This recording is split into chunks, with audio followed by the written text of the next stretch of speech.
My people, una know Sowore the fearless man. Hey, Sowore don expose both Natasha and Akpabio. He exposed the wow. Sowore said the two of them, he said no one good for the two of them. He said, what did they call her? Natasha husband. He said he was a bad man of Akpabio before. Hey, una know all this politics. Now who know man? Because if una remember when Natasha they give her they talk for Arise, she talk and say this her husband no dey use Akpabio to dey play. He say he like Akpabio and he can support Akpabio with anything. And two, he said the time when he come dey beg make Akpabio sign in wetin dem dey call am the bill wey he wan come dey lobby for. He say his husband need to go London go beg Akpabio make he sign her bill for am. He said because of this sexual wetin call, he say Akpabio no gree answer his husband. So that one me call okay, maybe na just friends, so they don't already know each other. Now when Sowore come talk and say na bad man, na know wetin be bad man. Na anybody that can do anything for anybody. Na bad man of Akpabio. So now them. So now God come punish Akpabio. He said na person when the dog when he want eat dog. Now Akpabio be. So as he says Natasha say all the body ripe finish. Your wife only no ripe like that. Na black banana now your wife be. Now he say man, he go test. Let all ripe banana dey outside. Why come say na your wife, na your friend wife own? Now you want to na so they be all those stupid men. Nothing way no go let them enter. Anyway, my people, before I go talk for my mouth this man, make una listen to Sowore the fearless. Even the lady we are talking about, her husband was Akpabio's bag man in the Niger Delta ministry that is now defunct. To be very clear, I condemn any harassment, whether it be sexual, physical, or emotional harassment of any female. I also condemn the characters that found themselves in the position of authority. You know, this is a case of a chauvinist in the Senate harassing a female companion.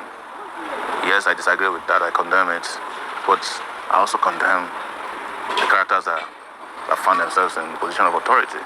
In the first place, we shouldn't have an Akpabio in the Senate. They should be in prison. So, what do you then expect? And most fundamentally, I've always proposed that we don't need a Senate. That we should have a unicameral legislative system made up of maybe 109 representatives from each senatorial zone. That's enough. All these headless, shameless, greedy people who are in the Senate and the National Assembly, they're just a waste of space. Are you getting my point? So, but some of the revelations are also coming out that disturbing. Even the lady we are talking about, her husband was Akpabio's bag man in the Niger Delta ministry that is now defunct. That's Odwaga. So sometimes there might be a lot that meets the eyes, but to be very clear, I condemn any harassment, whether it be sexual, physical, or emotional harassment of any female. All right, but I also understand that this is all a distraction, so that nobody will ask them the work they're supposed to be doing for Nigerian people, upon which we'll be wasting taxpayers' money. Right, sir. We understand that Austin Okai, the PDP member, is currently in detention on corruption offenses. Allegedly that he accused cybercrime. Yes. That he accused a thief of being a thief. We've been on it and we're working on it. What has come out of this is that I'm worried that the sense of outrage of Nigerians have been blunted because of the ceaseless attacks on people. People don't even get upset anymore in this country. It's too much. Because Austin Okai was abducted at home, saw the traumatic video. That in other same crimes should have led to the firing of the DG of DSS. But look at where we are. They still had the temerity after what they did. Because there was no outrage to take him to the dungeons of his enemies in Lokoja. Now he's to spend 2 weeks in detention or in prison. For what? For claiming that the governor diverted money. Which is what the governor of Kogi State, were it not for the fact that he has constitutional immunity. He's supposed to be on trial with Yaya Bello.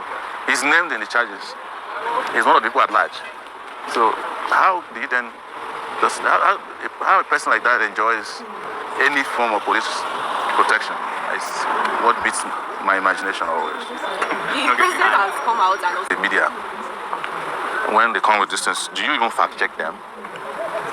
So, the hospital they refer to that helps with kidney transplant is Zenith Hospital here in Abuja. Ask them how many kidney transplants do they do in a year? I don't know, but I know that they don't do that many. To the fact that everybody is now coming to Nigeria for kidney transplant, it's just being foolish as usual because they know Nigerians don't ask questions. Because the question you should ask is, it's even a private hospital, it's not a government hospital. And how many beds are there at Zenith Hospital? Agudu, I know the place. How many beds are there? So, can we go there now and see the people who are coming from abroad in their waiting room to come and replace their kidney? I am not doubting the fact that they are doing kidney transplants. And anybody can go and do kidney transplant anywhere. It's cheap. Because I'm also critical of America's medical healthcare system. It's a scam done to favor the insurance companies. But having said that, how can you just say that nonsense and get away with it? Now, with regards to the issue of security, you know how we said when Jonathan came, he met and left Boko Haram. When Buhari came, he added Boko Haram to bandits, more kidnappers, X-Men. Buhari brought X-Men and spread them all over there. Paid for by El Rufai, who confessed that he paid them. When Tinubu came, he came with Boko Haram, he met Boko Haram, X-Men, he added Lakrabwa. So what are they saying? And some high-level kidnappers. The last one we saw that last week is ahead of that. Kidnappers are now on Facebook, broadcasting live. And the government could not obtain the video, use metadata, which is some of the simplest technology to geolocate people and get them. They said we were involved. They said it would take them 2 weeks to analyze that. But it doesn't take DSS 3 hours to locate Austin Okai. Any corrupted politicians in town today? I see a lot of them. Anytime you see all these loafers walking around. So, they couldn't. But if it is to locate Sowore, their equipment will be working. If it is to locate somebody who abused governor now, even if the person is inside Sambisa, police will go and get the person. So, please, I'm just dismissing their rubbish without prejudice. Or with prejudice, actually. Please don't listen to them.